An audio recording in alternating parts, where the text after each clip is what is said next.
ونشهد أن سيدنا ومولانا محمدا عبد الله ورسوله الذي أرسله الله تعالى بالحق بشيرا ونذيرا وداعيا إلى الله بإذنه وسراجا وقمرا منيرا أما بعد فأعوذ بالله من الشيطان الرجيم بسم الله الرحمن الرحيم يا أيها الذين آمنوا صلوا عليه وسلموا تسليما اللهم صل على محمد وعلى آل محمد كما صليت على إبراهيم وعلى آل إبراهيم إنك حميد مجيد اللهم بارك على محمد وعلى آل محمد كما باركت على إبراهيم وعلى آل إبراهيم إنك حميد مجيد রেখো না বনেতে ভয় বান্দা খোদা দূর হয়ে যাবে বাধা তোমার মালিক আছে আছে নামাজের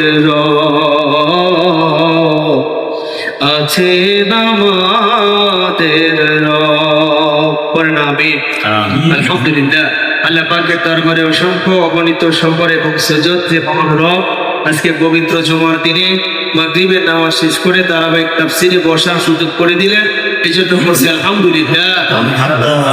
আল্লাহ পাকের দরবারে শুকরিয়া আদায় করলে আল্লাহ বলেন লা ইন শাকারতুম লাযীদান্নাকুম ওয়া লা ইন কাফারতুম ইন্না আযাবি লাশাদীদ। আল্লাহু আকবার। আল্লাহ বলেন যে কোনো ব্যক্তি যদি যেই অবস্থায় থাকে না কেন যদি শুকরিয়া আদায় করে আমি আল্লাহ তাআলা তার নিয়ামতটাকে আরো বৃদ্ধি করে দিই সুবহানাল্লাহ। সুতরাং আমরা যে অবস্থায় আছি আল্লাহ পাকের দরবারে শুকরিয়া জ্ঞাপন করে কন্ট্রোলের সমস্ত আওয়াজকে এক জায়গায় করে করছি আলহামদুলিল্লাহ হামদান কাসীরান তাইয়িবান মুবারাকান ফীহি। সর্বপ্রথম দরুদ ও মুর্শিদ হক জনাবে মুহাম্মদ রাসূলুল্লাহ সাল্লাল্লাহু আলাইহি ওয়াসাল্লামের রওজা মোবারকে আল্লাহ পাকের অসংখ্য আয়াতে কারিমার মধ্যে থেকে একখানা আয়াতে কারিমা তেলাওয়াত করেছি এবং ধারাবাহিক তাফসীর আমরা সরাসরি তাফসীরের মধ্যে প্রবেশ করব। আমরা শুরুতেই কোরআনের আয়াত তেলাওয়াত করে নিব, সকলেই আমার সঙ্গে তাফসীরে প্রবেশ করব। আমার সঙ্গে সকলে জবান ছেড়ে দিয়ে বলেন আউযু বিল্লাহি মিনাশ শাইতানির রাজীম বিসমিল্লাহির রাহমানির রাহিম وإذ يرفع إبراهيم القواعد من البيت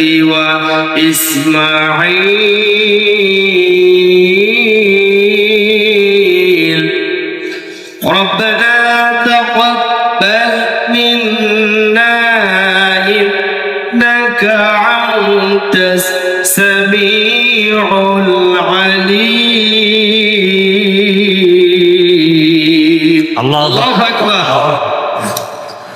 আল্লাহ তাআলা সূরাতুল বাকারা সূরার নাম কি? সূরাতুল বাকারা। সূরাতুল বাকারা। বাকারা মানে কি জানেন? গাভী। কি বাকারা মানে? গাভী। গাভী। আল্লাহ তাআলা পবিত্র কোরআনুল কারীম শুরু করলেন বাকারা দিয়ে। তার মানে বাকারা মানে হলো গরু বা গাভী। আর শেষ করলে নাচ দিয়ে, নাচ মানে মানুষ। সুতরাং আল্লাহ তাআলা বুঝাইতে চাইলেন কোন ব্যক্তি যদি গরু চাইতেও ব্রেন তার খারাপ হয়, গরু চাইতেও জীবন যাপন তার সিটিং ফিটিং করতে যদি খারাপ থাকে, আল্লাহ বলেন কোরআনের পথে ঢুকো, মানুষ করে আমি আল্লাহ তাআলা বের করে দিব। এই জন্য যদি কোনো ব্যক্তি, আল্লাহ রাসূল সাল্লাল্লাহু আলাইহি ওয়াসাল্লাম বলেন কুন আলিমান, সর্বপ্রথম তুমি কি হও? আলেম। যদি আলেম হতে না পারো, সর্বশেষ বলছেন যদি আলেম হতে না পারো তাহলে আলেমদের সঙ্গে সম্পর্ক রাখো, এর বিরোধিতা করিও না। কিন্তু আমরা এটাই বেশি করি, ঠিক কিনা? আলেম হতে পারি নাই, এটা এক দুর্ভাগ্য। সন্তানকে আলেম বানাতে পারি নাই, এটা আরেক দুর্ভাগ্য। নিজের মেয়ে সন্তান থাকলে আলেমের সঙ্গে বিবাহ দিতে পারি নাই, এটা এক দুর্ভাগ্য। চতুর্থ দুর্ভাগ্য হলো যে সহজ একটা বিষয় আলেমদের সঙ্গে সম্পর্ক রাখা, এটাও রাখতে পারে। সূরার নাম কি? সূরাতুল বাকারা। আয়াত নাম্বার হলো 127 নাম্বার আয়াত, 127। কত? 127 127 নম্বর আয়াত। আল্লাহ তাআলা বললেন ওয়া ইজা ইয়ারফাউ, যখন, ইজা মানে কি? ওয়া মানে অতঃপর, ইজা মানে যখন। আল্লাহ তাআলা বলছেন যখন ইব্রাহিম ও ইসমাঈল আলাইহিস সালাতু ওয়াস সালাম আল্লাহর কাছে দোয়া করলেন। এবার বলেন তো ইব্রাহিম এবং ইসমাঈল দুইজনের পরিচয় কি? বাবা ছেলে, বাবা ছেলে, ছেলে। বাবার নাম কি? ইব্রাহিম। ইব্রাহিম। বাবার নাম কি? ইব্রাহিম। ছেলের নাম কি? ইসমাইল। ইসমাঈল। আল্লাহ পাক রব্বুল আলামিন, আল্লাহ রাসূল সাল্লাল্লাহু আলাইহি ওয়াসাল্লাম এই যে আয়াতটা তাফসীরের মধ্যে ঢুকে যাচ্ছে, এবার একটু মনোযোগ দেন। তাফসীরটা হবে এমন একটা বিষয়, আপনি সরাসরি যদি অর্থ করি তাহলে বুঝবেন না।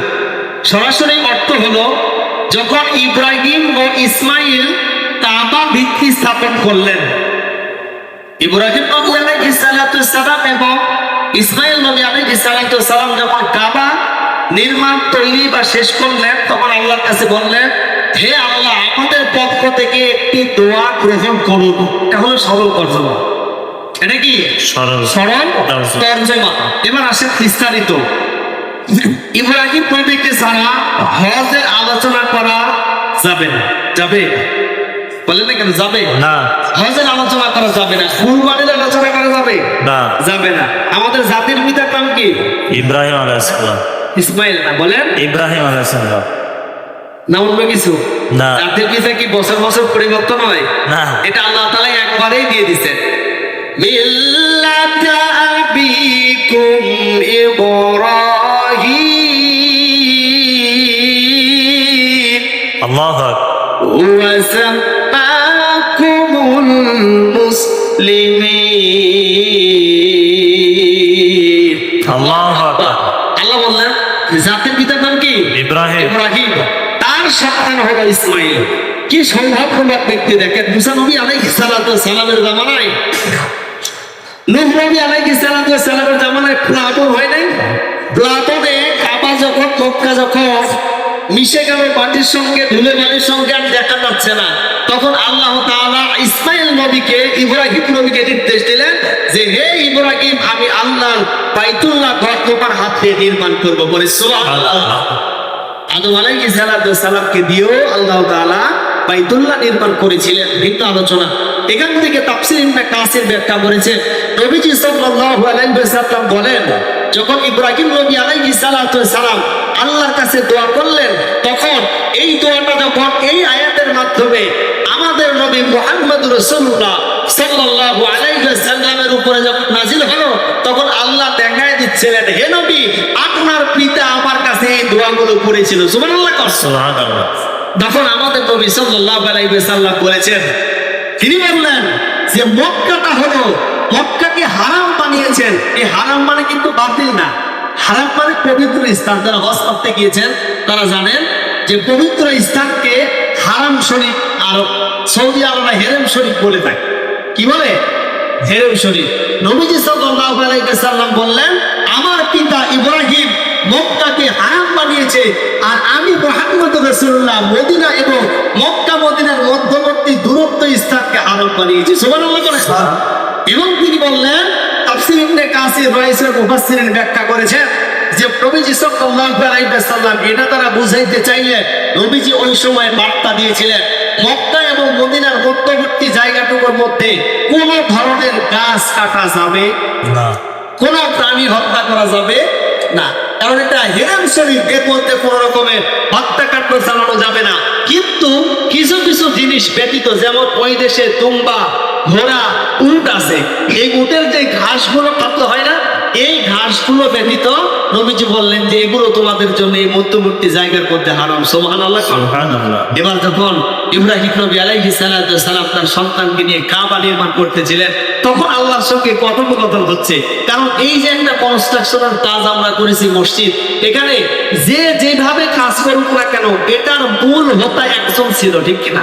ঠিক। তার সঙ্গে কথা বলেই যে এই জায়গায় এই যে মিনারটা দিয়েছে, এই মিনারটা কার নির্দেশনায় হবে? ব্যক্তি একজন ছিল না? এই মসজিদটা কার স্ট্রাকচারে হবে? এখানে এই টাইসের জায়গায় এই টাইস লাগালে কি হবে?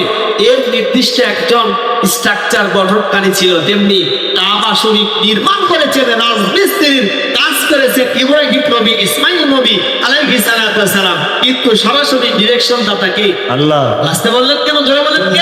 আল্লাহ। আল্লাহ। ইব্রাহিম নবী আলাইহিস সালাম বললেন আল্লাহ কাবাটাকে নির্মাণ করব, বুঝলাম কিভাবে নির্মাণ করব, কতটুকু নির্মাণ করব, দৈর্ঘ্য কতটুকু হবে, প্রস্থ কতটুকু হবে। কিতাবের লেখক লিখেছেন ইব্রাহিম নবী আলাইহিস সালাম শারীরিক ভাবে অত লম্বা ছিলেন না, তার মানে আবার খাটো ছিলেন না। এখন যারা দেখছেন কাবায় গিলাপটা অনেক উঁচু না, এত বড় লম্বা মানুষ হওয়া সম্ভব? তখন আরো লম্বা ছিল। তারপরে আল্লাহর কাছে বলতেছেন, আল্লাহ আমি কোথায় বলবো, কোথায় প্রস্থ, কোথায় উপরে নিচে, কিভাবে আমি নির্ণয় করব? আল্লাহ পাক রব্বুল আলামিন বললেন, ইব্রাহিম তোমাকে একটা দারুণ স্থান দিলাম, দাঁড়ানোটা তো আজ পর্যন্ত মাকামে ইব্রাহিম নামে পাথরটা দাঁড়ায় আছে, যে পাথরের মধ্যে দাঁড়ায়া দাঁড়ায়া ইব্রাহিম নবী আলাইহিস সালাম কাবা নির্মাণ করেছিলেন। সুবহানাল্লাহ। বাইতুল্লাহ যারা হজ করতে যান তারা জানেন, গত বছর আমি গিয়েছিলাম হজে, আমার সঙ্গে একজন মুরব্বী বাবাজি ছিল। আমি বললাম, তিনি বলতেছে হুজুর আমার বড় শখ হলো কাবা শরীফটা স্পর্শ করা, কিন্তু ঘুরতে ঘুরতে 7টা চক্কর যখন এই ঠিক এরকম বাইতুল্লাহর পাশের মাকামে ইব্রাহিম সুন্দর করে পাথরটাকে সাজাইয়া এর উপরে কেউ কেউ বললেন স্বর্ণ দ্বারা এটাকে পাইন্টিং করা আছে। এখানে যাওয়ার পরে এই মুরব্বী বলতেছে আমার একটু কাবা শরীফটা স্পর্শ করতে মনে চায়। ওখানে এত চাপ, আমি হিসাব করলাম, তারপরেও গেল কষ্ট করে, কিন্তু মানুষের ধাক্কায় এত ধাক্কা ধাক্কি মনে হচ্ছিল জীবন বের হয়ে যাবে। তারপরে কষ্ট করে বের হলো। আমি আপনাদেরকে এটাই বুঝাইতে চাচ্ছি, কিয়ামত পর্যন্ত 1 ন্যানো সেকেন্ড সময় পাওয়া যাবে না যেই সময়ের মধ্যে কাবা তাওয়াফটা বন্ধ থাকে। কথা কোন ঠিক কিনা? ঠিক। আজ পর্যন্ত মাকামে ইব্রাহিম নবী আলাইহিস সালাম যেই পাথরের উপরে দাঁড়ানো ছিল, যখন কোনো ব্যক্তি তাওয়াফ শেষ হয়ে যায় হাতিমে কাবার বরাবর দাঁড়ায় 2 রাকাত নামাজ পড়তে হয়। গেছেন আপনারা? কি হজে গেছেন? হাত তোলেন না। যারা গেছেন আপনারা জানেন। এই জন্য আপনাদেরকে আমি বুঝাইতে চাচ্ছি, ইব্রাহিম নবী আলাইহিস সালাম আল্লাহর কাছে দোয়া করলেন, রব্বানা তাকাব্বাল মিন্না ইন্নাকা আনতাস সামিউল আলিম। আল্লাহু আকবার। ইব্রাহিম নবী বলতে থাকলেন, আয় আল্লাহ এই যে কাবা নির্মাণ করলাম এটা আমাদের পক্ষ থেকে আপনি কবুল করে নেন। বলেন তো যদি আল্লাহর সিদ্ধান্ত হয় আমাদের আর কোনো চিন্তা নাই। আল্লাহু আকবার।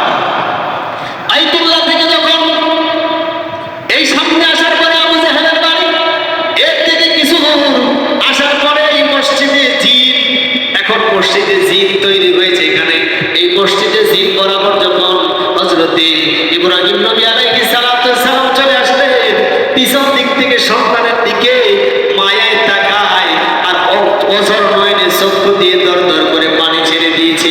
আল্লাহু আকবার। কিছুদিন রাখার পর আবার চলে গেলেন, আর কোনো খোঁজ খবর নাই।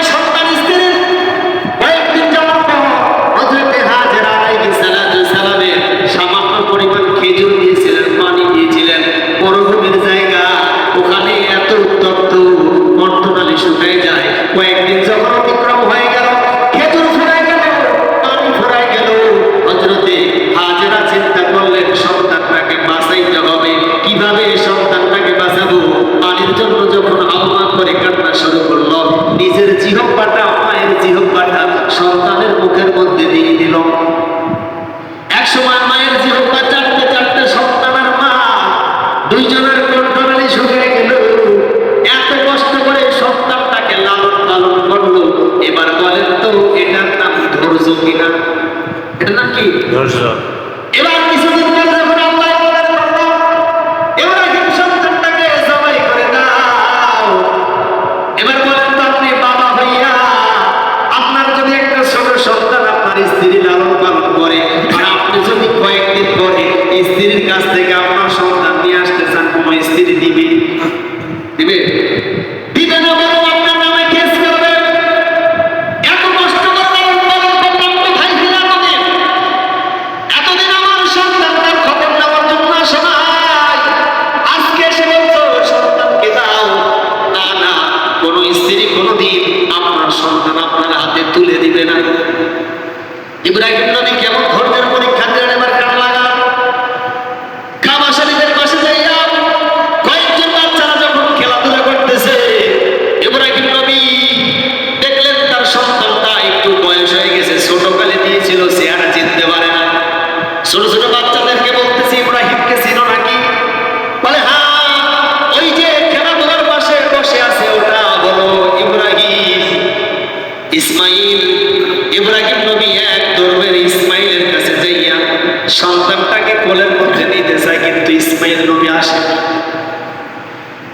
তিনি বুঝাইতে চাচ্ছেন, বাবা আপনি যে আমার বাবা এটা তো আমি চিনি না, আপনাকে চেনার জন্য আমার মায়ের কাছে যাওয়া লাগবে। বাবার কতটা কষ্ট, নিজের সন্তানটাকে চিনতে পারতেছে না। মার কাছে যাওয়ার পর মা হাজরা বললেন, আরে ইসমাইল, এটাই তোর বাবা ইব্রাহিম। সঙ্গে সঙ্গে ইসমাইল বাবাকে জড়ায় ধরে কান্না আরম্ভ করে দিল। বাবাও কান্না করতেছে, মাও কান্না করতেছে। কিতাবের লেখক লিখেছেন, ইব্রাহিম নবী এক সেকেন্ড দেরি করলেন না, স্ত্রীকে বললেন, তাড়াতাড়ি আমার সন্তানটাকে সাজায় দাও। কোথায় যাবেন, কি করবেন, কোনো কৈফিয়ত নাই। সাজায় দাও, আমার সন্তানটাকে সাজায় দাও। আমার এই সন্তান নিয়ে কোথায় যাবেন? বলে দাওয়াত যাবো। কার দাওয়াত? বলে মালিকের দাওয়াত। আল্লাহু আকবার। হযরত হাজরা চিন্তা করেছেন, হয়তো না এখনো দুনিয়ার কোনো মালিক দাওয়াত দিছে, তার বাড়িতে খাওয়ার জন্য যাচ্ছে। না না, সাজায় গোজায় দিল। এবার মক্কা থেকে কিছু দূর যাওয়ার পরে একটা মিনা বাজার আছে, মিনা বাজার। মিনা বাজারে যাওয়ার পর শয়তান বলে এদিকে হযরতে হাজরাকে ওয়াসওয়াসা দিচ্ছে, তোমার স্বামী তোমার সন্তানটাকে জবাহ করার জন্য সামনের দিকে অগ্রসর হয়ে গেছে। ইসমাইলকেও শয়তান ওয়াসওয়াসা দিচ্ছে। ভিন্ন আলোচনা ওই সময় কয়েকটা পাথর নিক্ষেপ করেছিলেন শয়তানদেরকে। আজও হাজিরা পাথর নিক্ষেপ না করলে হজ হয় না। হয়।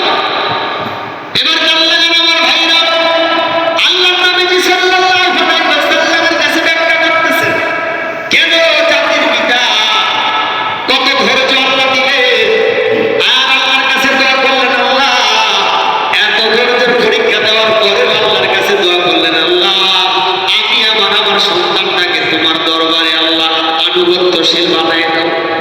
এবার চিন্তা করলেন সন্তানটাকে একটু বড় দরকার, কারণ আল্লাহ বলছেন ফাবাশশারনাহু বিগুলামিন হালিম। আল্লাহর কথাকে নিতে হবে।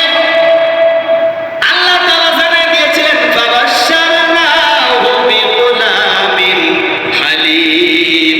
আরে ইব্রাহিম, তোমাকে একটা আনুগত্যশীল ধৈর্যশীল সন্তান দিলাম।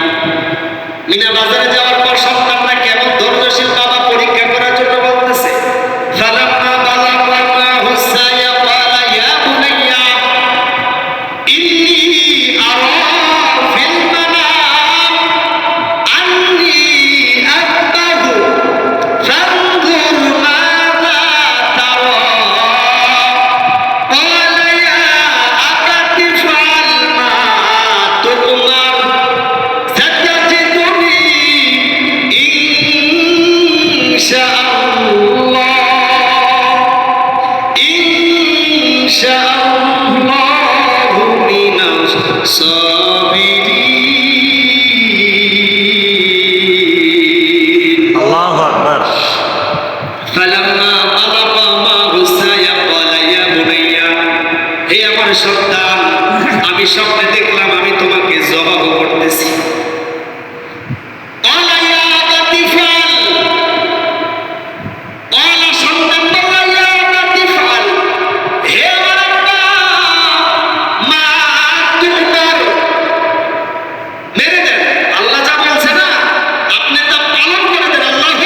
আল্লাহু আকবার।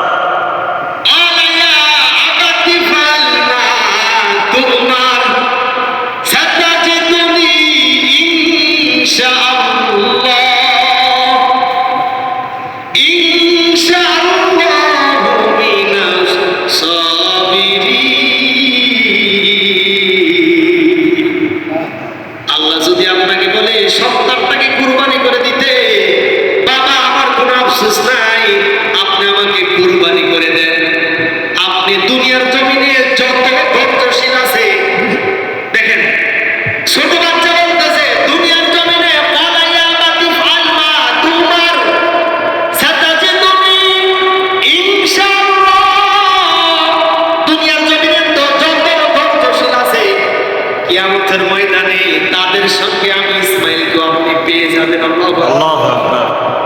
কিন্তু আব্বা আমার মাকে তো আপনি বলে আসেন নাই, আমাকে যখন জবাই করবে আমার রক্ত মাখা কাপড়গুলো আমার মায়ের কাছে দিয়ে দিবেন। আমার মা এত কষ্ট করে আপনি যখন ছিলেন না, এত কষ্ট করে আমাকে লালন পালন করেছে, আমার রক্ত মাখা কাপড়গুলো যদি আমার মা পায় একটু পোশাক লাভ করবে। আল্লাহু আকবার। আল্লাহ। দ্বিতীয় নাম্বার হলো আব্বা আমি আপনার সন্তান, আমাকে জবাই করতে গেলে আপনার কষ্ট হতে পারে, আমাকে জবাই করার পূর্বে আপনার চক্ষুটা ভালো করে বেঁধে দিবেন, যেন আমার সন্তানের মুখটা আপনার মুখের সামনে না আসে। আল্লাহু আকবার। ধৈর্যশীল কাকে বলে? এরপরে যখন জবাই করতে যাবে, জবাই আরম্ভ হয়ে গেল, 1-2-3 বস্তায় জবাই হয় না। এদিকে আসমান জমিন ভার হয়ে গেল, ফেরেশতারা কান্না করতেছে, আল্লাহ এত ছোট বাচ্চাটাকে জবাই করবা, তোমার কি এটা ইনসাফ নাকি? আল্লাহ সমস্ত আসমান জমিন ভার হয়ে গেল। ইব্রাহিম নবী আলাইহিস সালাতু ওয়াস সালাম শরীর মধ্যে পোঁছ দিল, জবাই হয় না। কিছুক্ষণ পর চক্ষুটা খুলে তাকায় দেখে সন্তান জবাব হয় নাই। আয় আরে সন্তান আয়, আরেকবার চেষ্টা করি। দ্বিতীয়বার চেষ্টা করার পর দ্বিতীয়বার তাকে দেখলো, আল্লাহ পাক রব্বুল আলামিন বলেন কদ সাদ্দাকাতার রুইয়া ইন্না কাযালিকা নাজজিল মুহসিনিন। আল্লাহু আকবার। ইব্রাহিম নবী বলেন, আরে আমার সন্তান দুম্বা যখন কুরবানি হয়ে গেল, আল্লাহ মনে হয় রাগ করছে, আয় আয় আরেকবার চেষ্টা করি। আল্লাহ বললেন, না ইব্রাহিম না, তোমার আর চেষ্টা করা লাগবে না। কত সাদ্দাকাতার রুইয়া ইন্না কাযালিকা নাজজিল মুহসিনিন। এই নাও, এই দুম্বাটা জবাই হয়ে গেছে। এ ইব্রাহিম, তোমার সন্তান জবাই করা আমার উদ্দেশ্য নয়। তুমি যদি যে বাইতুল্লাহর পাশে দোয়া করেছিলা, আল্লাহ সর্বশেষ রাসূলটা আমার বংশের মধ্যে দিয়ে। আল্লাহু আকবার। আল্লাহু আকবার। আসতে যায় আল্লাহ তাআলা বলেন, রব্বানা বাসফিহিম রাসূলান মিনহুম ইয়াতলু আলাইহিম আয়াতিকা ওয়া ইউআল্লিমুহুমুল কিতাবা ওয়াল হিকমা ওয়া ইউযাক্কিহিম ইন্নাকা আনতাল আজিজুল হাকীম। আল্লাহু আকবার। রব্বানা বাসফিহিম রাসূলা। হে আল্লাহ, 130 নম্বর আয়াতে বললেন, হে আল্লাহ, আপনার কাছে আরেকটা দোয়া হলো, আপনি আমার এই বংশধরের মধ্যে রাসূল প্রেরণ করবেন। সুবহানাল্লাহ। এবার বলেন তো, শ্রেষ্ঠ রাসূল যে ব্যক্তির বংশধরে আসবে, তার পরীক্ষাটা কি অল্প হবে না বেশি হবে? বেশি। অল্প হবে না বেশি হবে? এরপরেও দোয়া করতেছেন, আল্লাহ আমার কাছে আপনার কাছে আমার দোয়া হলো, আমার বংশে আপনি মুহাম্মদুর রাসূলুল্লাহ সাল্লাল্লাহু আলাইহি ওয়াসাল্লামকে প্রেরণ করেন। আল্লাহু আকবার। অনেক নবী আছে, তাদের বংশধরে আমাদের নবী আসতে পারতেন, কিন্তু বাবা দোয়া করছে। বাবা কি এমনি দোয়া করছে? বাবাকে পরীক্ষা করতে করতে করতে করতে আল্লাহ তাআলা এমন এক পর্যায়ে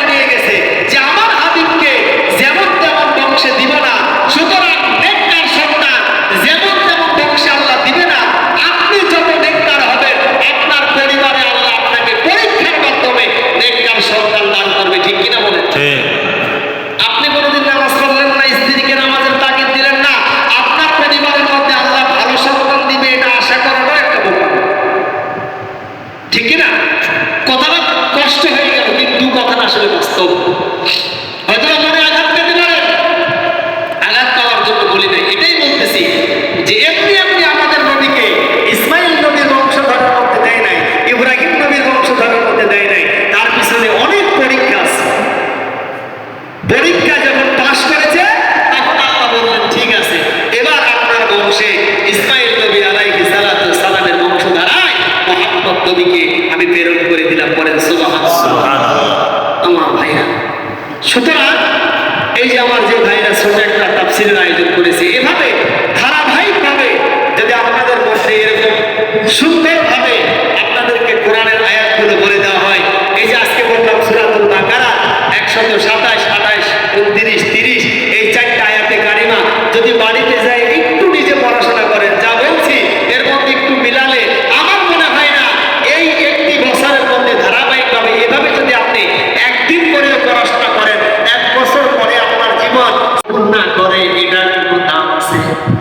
আছে? না। এই যে আমরা এখানে বসে আছি, আমাদেরকে এই আলোচনার শেষে তবরক দেওয়া হবে? হবে? তাহলে আমাদের চিন্তা আছে যে এরপরে তবরক পাবে এরকম চিন্তা আমাদের ব্রেনে আছে? নাই। সুতরাং আমাদের একটা নিয়ম আছে, সেটা কি? কোরআন বলছে কুল ইন্না সলাতি ওয়া নুসুকি ওয়া মাহইয়ায়া ওয়া মামাতি লিল্লাহি রাব্বিল আলামিন। আল্লাহ। আমার নামাজ, আমার রোজা, আমার হজ, আমার কুরবানি কার জন্য? আল্লাহর জন্য। আর যারা বলেন আল্লাহর জন্য। আমার জীবন, আমার মরণ, আমার বন্দেগী। তাহলে আমার জীবন, আমার মরণ, আমার বন্দেগী সব কার জন্য? আল্লাহর জন্য। আর যারা বলেন কার জন্য? আল্লাহর জন্য। আল্লাহর জন্য। এবার ইব্রাহিম নবী আলাইহিস সালাতু ওয়াস সালাম বললেন, রব্বানা তাকাব্বাল মিন্না ইন্নাকা আনতাস সামিউল আলিম। হে আমার রব, এই যে আমরা কাবা বানালাম এটা আপনি কবুল করে নেন। আল্লাহু আকবার। আল্লাহ। আল্লাহ বললেন, হে ইব্রাহিম, আমি আল্লাহ কবুল করলাম। এইবার কবুল করার পরে তোমার উপরে একটা কাজ দিলাম। কি কাজ? আরে ইব্রাহিম, তুমি একটু আযান দিয়ে দাও। ইব্রাহিম নবী বললেন, আযান দিব, আমার কণ্ঠ কত দূর পর্যন্ত পৌঁছাবে? ওই সময় তো এরকম মাইক ছিল না, সিস্টেম ছিল না। আল্লাহ বললেন, ইব্রাহিম, তুমি আযান দিয়ে দাও। আযানের শব্দগুলো মানুষের কর্ণ পহরে পৌঁছানোর দায়িত্ব আমি আল্লাহ তাআলা নিয়ে নিলাম। সুবহানাল্লাহ। ইব্রাহিম নবী আলাইহিস সালাতু ওয়াস সালাম ওই সময় আযান দিয়েছিলেন। কিতাবের লেখক লিখেছেন, ইব্রাহিম নবীর আযানটা যাদের কানে কানে পৌঁছাইছিল আর যারা বলেছিল লাব্বাইক, আজ পর্যন্ত তালবিয়া হয় না। এই যে হজে যারা গেছে কয়েকদিন আগে শুরু হয়ে গেছে, যাওয়ার সময় তালবিয়া, লাব্বাইক আল্লাহুম্মা লাব্বাইক, লাব্বাইক লা শারীকা লাক লাব্বাইক, ইন্নাল হামদা ওয়ান নি'মাতা লাকা ওয়াল মুলক লা শারীকা লাক। তালবিয়া পড়ে না? আল্লাহ তাআলা বললেন, ইব্রাহিম আযান দাও। ইব্রাহিম নবী আলাইহিস সালাতু ওয়াস সালাম আযান দিয়ে দিলেন। সঙ্গে সঙ্গে ওই সময় আমরা যারা লাব্বাইক বলেছিলাম, কিয়ামতের আগে একদিন না একদিন আপনার হায়াতে তাইয়্যিবা যদি থাকে, আল্লাহ তাআলা বললেন ওই ব্যক্তি অবশ্যই বাইতুল্লাহ জিয়ারত করার জন্য চলে আসবে। সুবহানাল্লাহ। নিয়ত করেন, অন্তরের নিয়তটা সহি করেন। টাকা থাকলে হবে না। এবার বলবো, হুজুর টাকা না থাকলে কেমনে হয়? আমি আমার নিজের চোখে দেখেছি। আমাদের এলাকাতে একজন ব্যক্তি ছিল, তিনি হজের সমস্ত কাজ কমপ্লিট, হজে যাবে, কিন্তু শারীরিক অসুস্থতার কারণে যেতে পারে নাই। এই মসজিদের মিম্বার থেকে যখন এই ঘোষণা দিয়েছে, পিছন থেকে একজন রিকশা চালক, এই ব্যক্তি কোনোদিন ওই মসজিদে নামাজ আদায় করে না, কিন্তু অফার পাইছে যাওয়ার, সঙ্গে সঙ্গে পিছন থেকে এক দৌড় মেরে এসে বলছে, আমার বড় নিয়ত, আমার বড় নিয়তটা সহি, আমি হজে যাব। এই ব্যক্তির আকুতি বিনতি দেখে আমার চোখের সামনে দেখলাম এই রিকশা চালককে হজে পাঠিয়ে দেওয়া হলো। সুবহানাল্লাহ। সুতরাং আমি ওই দিন থেকে নিয়ত করেছিলাম, আল্লাহ টাকা পয়সা কোনো বিষয় নয়, এই ব্যক্তি রিকশা চালায় জীবনে হজে যাবে চিন্তা কারোর ভিতরে আছে? একজন ব্যক্তি রিকশা চালক, এই ব্যক্তি হজে যাবে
তাওয়াবুর রহিম। আল্লাহু আকবার। আমার ভাইরা, আল্লাহ পাক রব্বুল আলামিন আয়াতে কারিমাগুলো আমাদের নবীজিকে শোনাচ্ছেন। ইয়া রাসূলুল্লাহ, ইয়া হাবিবাল্লাহ, আপনার মধ্যে এই কথাগুলো তো জানার কোনো আল্লাহ না জানাইলে নবীজি জানবে? বলেন না। আল্লাহ যদি কোনো বিষয় জানে, মা ইয়ানতিকু আনিল হাওয়া ইন হুয়া ইল্লা ওয়াহয়ুন ইউহা। আল্লাহ বললেন, আমি যেটা নবীজিকে জানাই নবীজি এটা জানে, আমি যেটা জানাই না নবীজি জানে না। জানে না। এজন্য নবীজিকে আল্লাহ তাআলা জানাচ্ছেন, হে আমার রব, আমাদের উভয়কে আপনার আনুগত্য করো। উভয়কে মানে কি? ইব্রাহিম এবং ইসমাইল। ইসমাইল। মানুষই তো এই জায়গায় দুইজন। ইব্রাহিম নবী আল্লাহর কাছে 127 নম্বর শেষ 28 নম্বরের শুরুতে বলতেছেন, হে আমার রব, আমাদের উভয়কে আপনার আনুগত্য করো। কেমন আনুগত্য ছিল? এবার তাফসীর ব্যাখ্যা করেছেন। আনুগত্য যদি নাই হবে, আনুগত্য যদি নাই হবে, 80 বছর বয়সে আল্লাহর উপর থেকে ওয়াদা আসলো, হে ইব্রাহিম নবী, আপনি আপনার সুন্নতে আপনার কাজটা সেরে ফেলুন। আল্লাহু আকবার বলবেন। আল্লাহু আকবার। কিতাবের লেখক লিখেছেন, হযরত ইব্রাহিম নবী আলাইহিস সালাতু সালাম নিজের লজ্জাস্থানের সামনের অংশ চামড়াটুকু নিজের হাত দিয়ে কেটেছেন। আল্লাহু আকবার। আল্লাহু আকবার। এখন তো আমরা এত ইনজেকশন, এত অবশ করার পরেও এত কষ্ট স্বীকার করা লাগে। আপনি চিন্তা করেন, আল্লাহ পাক ওয়াদা করছে, মানতে হবে, দ্বিতীয় কোনো কোশ্চেন নেই। তারপরে আল্লাহকে বলতেছে, আল্লাহ কাবাকে নির্মাণ করলাম, আমি এবং আমার পুত্র, আমাদের উভয়কে আপনার আনুগত্য করুন। এত কিছু করার পরেও আল্লাহর কাছে আনুগত্য চাচ্ছে। আর আমরা 2-1 ওয়াক্ত নামাজ পড়ি আর মনে মনে চিন্তা করি যে আমরা জান্নাতে চলে গেছি। আবার 2-1 জন যদি একটু বেশি আমল করে, যারা আমল করে না, নামাজে আসে না, এদেরকে আমরা মানুষই মনে করি না। নাউযুবিল্লাহ। আছে, এরকম আছে। নামাজও পড়তেছে, চা স্টলে বসে, তাবলীগে বসতেছে, আবার এখান থেকে যাওয়ার পরে চা স্টলে বসে হিন্দি গানের সিনেমায় চায় কম দিচ্ছে। আল্লাহু আকবার। আপনার নামাজ ইবাদত করতে গিয়ে কি কাজে লাগবে? ইব্রাহিম নবী কেমন আনুগত্য ছিলেন? একটা উদাহরণ দিলে আপনারা বুঝবেন। এই যে আপনাদের এলাকায় যত বড় বড় শিক্ষা প্রতিষ্ঠান আছে, যেই শিক্ষা প্রতিষ্ঠানের দাম যত বেশি, তার পরীক্ষা তত সহজ, নাকি না কঠিন? ওঠে। শিক্ষা প্রতিষ্ঠানের দাম যত বেশি, তার পরীক্ষা তত কি কঠিন। কঠিন। এমনি এমনি ইব্রাহিম নবীকে আল্লাহ শ্রেষ্ঠ বানায় নাই, তার উপরে পরীক্ষা যত কঠিন হয়েছে, আল্লাহ তাআলা বলেন, তাকে আমি তত শ্রেষ্ঠ বানিয়ে দিয়েছি। সুবহানাল্লাহ। সুবহানাল্লাহ। আগুনের মধ্যে নিক্ষেপ করলো, আপনারা জানেন, ভিন্ন আলোচনা। আগুনের মধ্যে নিক্ষেপ করেছে, এরপরেও ইব্রাহিম নবী বলছেন, জীবনের শ্রেষ্ঠ সময় কাটিয়েছি ওই সময় যে 40টা দিন আমি আগুনের মধ্যে ছিলাম। সুবহানাল্লাহ। এত কিছুর পর ইব্রাহিম নবী আলাইহিস সালামকে স্বপ্নে দেখানো হলো, হ্যাঁ ইব্রাহিম, তোমার আপন জিনিসটা, সবথেকে প্রিয় জিনিস, আল্লাহর দরবারে কুরবানি দাও। আল্লাহ। ইব্রাহিম নবী আলাইহিস সালাম উট কুরবানি দিলেন, দুম্বা কুরবানি দিলেন। আল্লাহ বললেন, হয় নাই, তোমার আপন জিনিস কুরবানি দাও। এবার ইব্রাহিম নবী আলাইহিস সালাম চিন্তা করলেন, আমার আপন জিনিস কি? 86 বছর বয়সে আল্লাহর কাছে দোয়া করেছিলেন, রব্বি হাবলি মিনাস সলিহিন। কি দোয়া বলে? রব্বি হাবলি। রব্বি হাবলি মিনাস সলিহিন। হে আল্লাহ, আমাকে একটা নেককার সন্তান দেন। আল্লাহর কাছে চাইছেন নেককার সন্তান। একটু বুকে হাত দিয়ে দেখেন তো, আপনার সন্তানটা যে নেককার হবে, আল্লাহর কাছে কি চাইছেন আপনি? আপনার স্ত্রীটা নেককার হবে, আল্লাহর কাছে চেয়েছেন কখনো? আল্লাহ, আমার একটা নেককার স্ত্রী দাও। আল্লাহর কাছে কখনো চেয়েছেন? যখন স্ত্রী পেয়ে গেলেন তখন সন্তান জন্মগ্রহণের আগে বলেছেন, আল্লাহ আমাকে একটা নেককার সন্তান দাও? বলি নাই, আল্লাহ কেমনে দেবে? এজন্য বেশি বেশি দোয়া করবো আমরা, রব্বি হাবলি মিনাস সলিহিন। সবাই বলেন, রব্বি হাবলি মিনাস সলিহিন। যারা এই দোয়াটা করতে পারবেন না, বাংলায় দোয়া করবেন। আল্লাহ তো বোঝে, আল্লাহ তো আপনার ভাষা বোঝে। আপনি বলতে পারেন, আল্লাহ আমাকে একটা নেককার সন্তান দেন। এটা কষ্ট হবে? হাত তুললেই বলবেন একটা নেককার সন্তান। এই জন্য বেশি বেশি দোয়ার মধ্যে আমি যখনই হাত তুলি, রব্বানা হাব লানা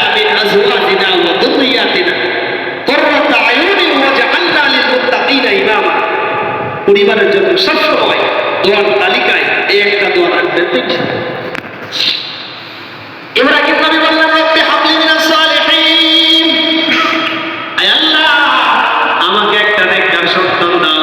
আল্লাহ বললেন, ফাবাশশারনাহু বিগুলামিন হালিম, আমি আল্লাহ তোমাকে একটা গুলামিন হালিম দান করলাম। আল্লাহ এই হালিম মানে কি? আল্লাহ সওয়াবের দিকে বলতেন, হালিম মানে ধৈর্য, সওয়াবের মানে ধৈর্য। কিন্তু আল্লাহ তাআলা সওয়াবের শব্দ দিলেন না, হালিম শব্দ কেন দিলেন? আল্লাহ তাআলা বুঝাইতে চাইলেন সওয়াবের এমন ধৈর্য ছোট ছোট বিপদগুলোকে ওভারকাম করতে পারে, আর হালিম হলো এমন ধৈর্যশীল ব্যক্তি যে ব্যক্তি বড় বড় বিপদগুলোকে ওভারকাম করতে পারে। আল্লাহু আকবার। আল্লাহ বললেন, আমি ইব্রাহিম তোমার দোয়া কবুল করে নিলাম। শুধু তোমাকে সন্তান দিলাম না, আমি আল্লাহ গুলামিন হালিম দান করলাম। এই হালিম মানে কিন্তু এই যে হালিম বিক্রি করে, ফুচকা বিক্রি করে, এই হালিম না। এই হালিম মানে এমন একটা শব্দ, যত বড় বড় বিপদ আসবে প্রত্যেকটা বিপদ তোমার সন্তান ওভারকাম করতে পারবে। আল্লাহু আকবার। মুসলমান ভাইরা আমার কান লাগান, ইব্রাহিম নবী আল্লাহর কাছে বললেন, আল্লাহ তাআলাকে ডেকে বললেন, আল্লাহ আমি আমার সন্তানটাকে তোমার আনুগত্য করো। আল্লাহ বললেন, আর কত আনুগত্য চাও? তুমি ইব্রাহিম নবী এত পরীক্ষায় পাস করলে, ৮৬ বছর বয়সে সন্তান চেয়েছে, আপনার আমার বিবাহর পরে ২-১ বছর হয় না, হাজার হাজার বাবার দরবারে আমাদের যাওয়া শেষ হয়ে যায়। কেউ কেউ আবার বাঁশের পানি খায়, কলসির পানি খায়। এটা আপনারা কি বুঝলেন? ইব্রাহিম নবী যদি ৮৬ বছর বয়সে আল্লাহর কাছে বলে, রব্বি হাবলি মিনাস সালিহিন, হে আল্লাহ আমাকে নেককার একটা সন্তান দাও। আপনার বয়স, বিবাহের বয়স ৫ বছর ১০ বছর হইল না, আল্লাহর উপর থেকে আপনার ভরসা কেন উঠে গেল? ধৈর্যের কত পরীক্ষা ইব্রাহিম করে দিয়েছেন। কেন দিয়েছেন? যে করোনা আসতেছে, তার পিছনে একটা কারণ হলে এত পরীক্ষা করলেন, কেন করলেন দেখেন। ইব্রাহিম নবী আলাইহিস সালামকে আল্লাহ বললেন, ও রাব্বিল ইব্রাহিম, আনুগত্যশীল হওয়ার জন্য পরীক্ষা দেওয়া লাগবে। কি পরীক্ষা? তোমার জীবনের সবচাইতে আপন ব্যক্তিটাকে আমার রাস্তায় কুরবানি করে দাও। চিন্তা করলেন, আমার সবচাইতে আপন হলো আমার সন্তান। আপনার সব থেকে আপন কি? সন্তান না? ইব্রাহিম নবী চিন্তা করলেন সন্তানটা আপন, এরপরে ওই সন্তানটাকে বাইতুল্লাহ রেখে আসছে বিবি হাজেরার সঙ্গে। আল্লাহর ওয়াদা দিয়েছিলেন, কারণ বাইতুল্লাহটাকে আবাদ করবেন কি? আল্লাহ বলেন বলেন। আল্লাহ। ওই সময় ওখানে কেউ কিছু ছিল? ছিল না। আল্লাহ তাআলা বাইতুল্লাহ আবাদ করার জন্য হযরত বিবি হাজেরাকে আর তার সন্তান ইসমাইলকে ওখানে রেখে যখন চলে আসতেছিলেন, তখন পিছন থেকে স্ত্রী থেকে বলতেছে, প্রাণের স্বামী আমার, আপনি আমার ছোট একটা সন্তানকে আমার কাছে রেখে চলে যাচ্ছেন। আমি আপনাকে কিছু বলতে চাই না, আমি একটা জিনিস আপনাকে বলতে চাই, এটা কি আপনার সিদ্ধান্ত না আমার রবের সিদ্ধান্ত? ইব্রাহিম নবী একদিন বলেছিলেন, আমার সিদ্ধান্ত আমি কোনো কাজ করি না, এটা হলো আমার রবের সিদ্ধান্ত। ওই দিন